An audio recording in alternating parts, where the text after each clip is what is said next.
Bom, apontando um errinho que estava aí no final, é a variância, que é NP, 1 menos P, né? O desvio padrão faltaria uma raiz, tá? Eu já tinha falado certo antes, depois falei errado, porque eu tinha anotado errado aqui. Então é a variância, tá? Vamos para o próximo assunto. O próximo assunto é o seguinte. Numa distribuição binomial, ó, aqui, ó, você tem N provas e nas N provas você quer saber o número de sucessos. Então eu poderia dizer que você está interessado no número de sucessos no intervalo discreto, N provas. E se você tivesse interessado no intervalo contínuo, o que você faz? Você parte esse intervalo contínuo de 0 a t, e esse t é uma letra genérica, não precisaria ser tempo, poderia ser até o comprimento de uma barra, né? Você parte em n intervalos, um n bastante grande, para os intervalinhos serem pequenininhos. Se você admitir que os eventos definidos em intervalos não sobrepostos, eles são independentes, assim como é feito na binomial, né, ensaios independentes. Se você admitir também que intervalos de mesmo comprimento são iguais às probabilidades de ocorrência de um mesmo número de sucessos, e que em intervalos muito pequenos a probabilidade de mais de um sucesso é desprezível, quer dizer, se você achar, ó, num intervalinho desse aqui, né, que você rachou o 0t em um monte de intervalinhos, né, em nzão intervalinhos, você fala, olha, eu vou supor que só pode ter um aí, mais do que um sucesso no intervalinho, é de uma ordem superior, né? Então eu vou desprezar essa possibilidade, né? Existem livros que usam até aquela terminologia que é usada em computação, que é aquele ozinho lá para ser mais preciso. Mas a ideia é essa, eu só vou permitir um sucesso ou um fracasso no intervalinho e vou achar que mais do que um é desprezível. E a última condição é que em intervalos muito pequenos a probabilidade de sucesso é proporcional ao comprimento do intervalo, tá? Então isso você faria então uma binomial, como está aqui, fazendo o n que está desse lado aqui, né? Você joga ele para o infinito, tá? E você usa a formulação que está no Dantas, o 4.4, para mostrar que a binomial tende a Poisson, como eu já falei no início, na aula 5.1 aí, tá? Na parte 5.1. Bom, aí o que você está interessado? Você, digamos que tem interesse, tudo bem, você vai ter aqui um número, eu vou olhar aqui para baixo um pouquinho, olha essa figurinha aqui, que eu estou marcando 0 a t e estou marcando os instantes de ocorrência, né? Os instantes aqui, né? Então, digamos, seja um número de chamadas telefônicas que você obteve no intervalo 0t, tá? Aí você está marcando T1, T2, T3, as chamadas instantes onde elas ocorreram, tá? E digamos que você estivesse interessado nesses intervalos entre chamadas, tá? Sucessivas. Chamadas sucessivas, tá? E a gente consegue mostrar facilmente, pensando um pouquinho sobre isso, que esse também vale, é um dos intervalos. Então a gente vai ser esperto e vai calcular a distribuição do T1, tá? Em vez de ter que fazer a do T2 menos do T1, eu vou fazer a do T1, tá? E a do T1 então seria do intervalos entre chamadas. Tem esse teorema aqui acima que eu coloquei do livro do Devor, que te dá a dica qual é. Então diz assim: suponha que o número de eventos que ocorra no intervalo de tempo t tenha uma distribuição de Poisson com parâmetro αt, onde alfa é a taxa, ou seja, o número esperado de eventos ocorrendo em uma unidade de tempo. Então, digamos, alfa é 10 chamadas por segundo. E vamos dizer que o teu tempo é, sei lá, 1 hora, 3.600 segundos. Quanto que é o teu alfa-t? Ou seja, quanto que você qual que seria o número médio de chamadas em 1 hora? Então, 3.600 vezes o 10, vezes o 10, que é 36.000, né? Esse aqui é o cálculo que você fez aqui, é alfa-t, né? E aí você viu que deu igual, né? Igual aqui a 36.000, tá? Bom, olha só o teorema. Então, alfa-t vai ser o parâmetro. Ele está dizendo a taxa é uma distribuição de Poisson. Pode ver o enunciado aqui, né? Então, vai modelar com o processo de Poisson com lambda, que é a média, igual a alfa-t, tá? E ele diz aqui, ó, Isso o livro do Devore. Então, a distribuição do tempo entre a ocorrência de dois eventos sucessivos é uma exponencial com parâmetro lambda igual a alfa. Tá? Então, a exponencial, o parâmetro da exponencial que dá a distribuição desses tempos aqui que eu marquei, né, desses intervalos de tempo entre chamadas, aqui, esses aqui que eu marquei, né, esse. Como é que se distribui esses intervalos de tempo, né? Qual é a distribuição desses intervalos de tempo entre duas chamadas? Aqui está escrito, ó, duas chamadas sucessivas. Ele deduz que é uma exponencial com parâmetro lambda igual a alfa. Tá? E para isso, o Devore, ele prova a distribuição do T1, tá? Do T1. E o insight essencial, eu vou aqui, se vocês quiserem, aluno que não quiser saber mais, pode parar a gravação nesse ponto, ficar com esse teorema, porque o único caso que eu vi pedir em prova foi o caso do tempo entre chamadas, quer dizer, a distribuição do T1, tá? Mas se eu quisesse, por exemplo, pular uma chamada, seria de T1 a T3. Aí eu faria a distribuição do T2, que a de 0 a T2 também é um que vale, né? Intervalo que vale. Então eu faço a distribuição do T2 e acho a distribuição dos intervalos pulando uma chamada. Tá? Qual que é o insight essencial aqui?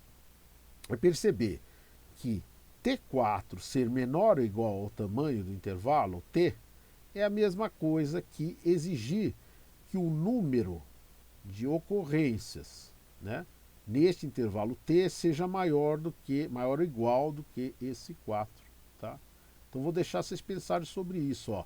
Dizer que o T4 ser menor ou igual a T é a mesma coisa que dizer que o número de eventos aqui, ó, então se eu tiver 5 eventos, eu estou maior ou igual a 4. É a mesma coisa que dizer que T4 menor ou igual a T. Vou até parar um pouquinho para vocês pensarem que isso é o essencial para resolver exercício. Como eu falei para vocês, o Devore só resolve para o T1 no livro dele, né? Só entre chamadas sucessivas. Vamos ser mais ambiciosos. Quem quiser então parar por aqui, tá bom, tem o teorema, pronto. Eu nunca vi pedirem coisas mais complicadas do que chamadas sucessivas. Mas vamos dizer que você queira saber a distribuição de um TN, N qualquer, né?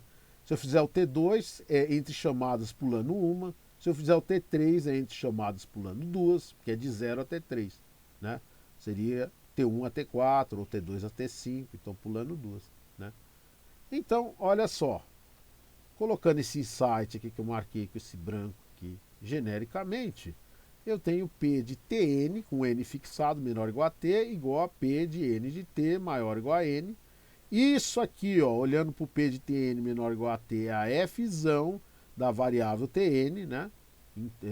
A Fzão de T, né, dela.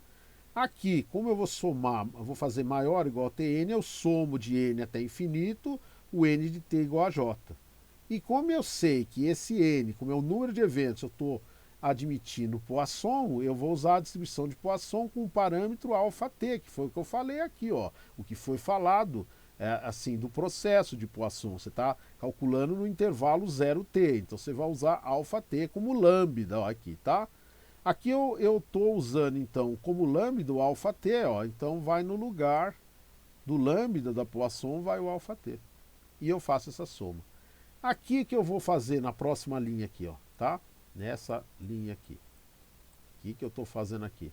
Eu estou simplesmente usando um teorema que diz que a Fzinho de t, que é a densidade, igual à derivada da f de t dt.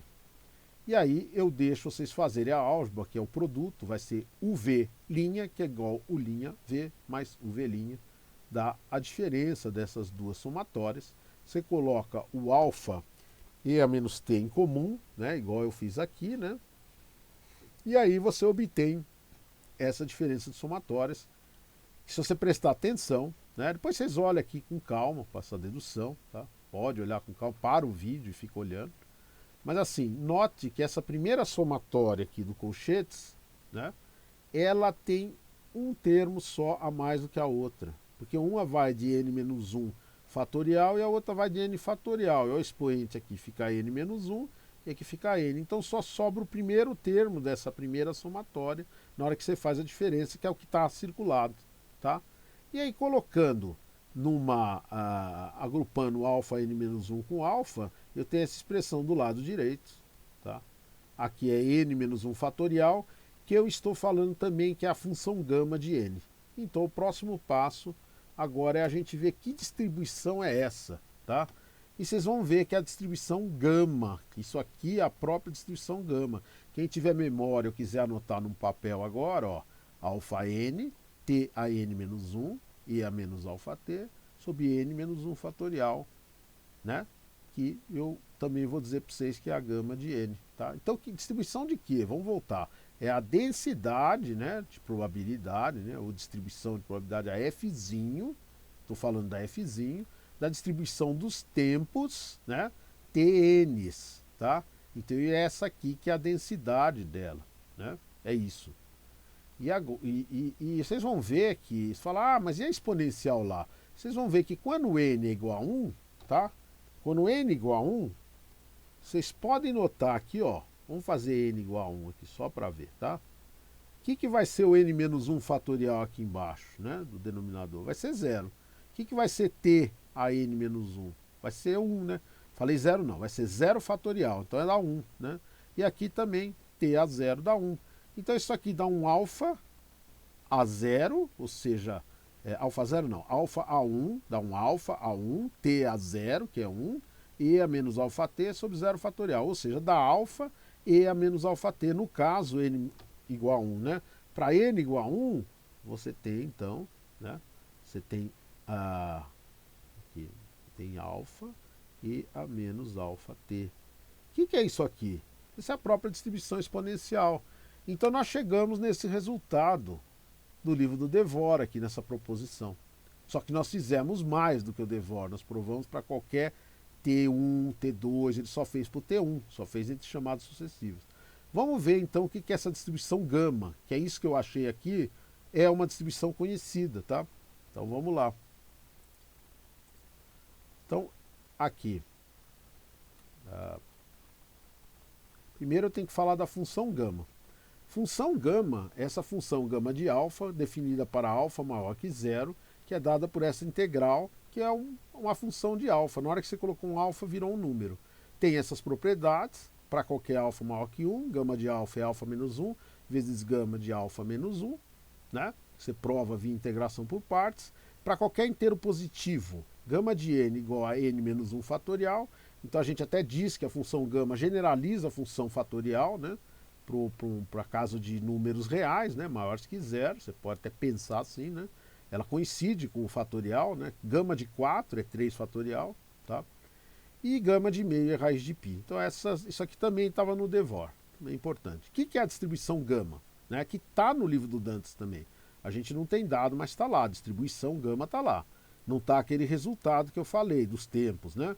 De dizer que os tempos obedecem à distribuição gama, mas a distribuição gama está lá. Então a distribuição gama é isso aqui, ó. É aquela coisa que nós obtivemos, né? Para t maior ou igual a zero, que era o caso que eu estava tratando lá. Para t menor que zero, a densidade aí da gama é zero, tá? Densidade da gama é zero. A densidade da gama para t maior que zero, para t maior ou igual a zero, é aquela coisa que nós obtivemos lá. Exatamente isso, só que com a função gama aqui. Só que a função gama para inteiros, ela é n menos 1 fatorial. Então se você olhar lá, ó, olha aqui, ó. É a própria aqui, ó, embaixo, ó. É isso, ó. Aqui é a função gama, mas aqui nós estamos tratando só com números inteiros, que nosso n é 1, o é 2, o é 3, né? São os t's aqui. Então, voltando lá, agora que a gente sabe isso, da função gama, notar mais uma observação que eu coloquei aqui, ó. Coloquei uma observação aqui, que é o seguinte: a gente dá um outro nome para a função gama quando o n é inteiro. A gente chama de Erlang, tá? É a gama para n inteiro, ó, a gama depende de dois parâmetros, n maior que zero e alfa maior que zero. Então, quando o n é inteiro, a gente chama de Erlang, tá? Só isso que é a distribuição gama. Tem lá no livro e tal, né? Tem mais comentários sobre a distribuição gama, né? Mas aqui, ó, então que conclusão que a gente chegou? Que o T1 se distribui como exponencial de alfa, que é a Erlang de 1 alfa, ou seja, é a própria gama de 1 alfa também, né? Com n, na hora que você coloca n igual a 1, né? A Erlang, lembra, é a gama com n inteiro, né? A Erlang de 1 alfa ou gama de 1 alfa, tanto faz aqui, é exponencial. E os outros tempos, T2, T3, T4, T5, como é que eles se distribuem? Com as Erlangs respectivas. O T2 é com uma Erlang 2-alfa. O T3 ele se distribui com uma Erlang 3-alfa e assim por diante. E o T1, uma Erlang 1-alfa, que é exponencial, a distribuição exponencial com parâmetro alfa. Né? Lembrar que a Erlang, então acabei de falar, que é a mesma coisa que a gama, só que quando você fixou o N inteiro. Então isso termina a nossa aula. Obrigado a vocês.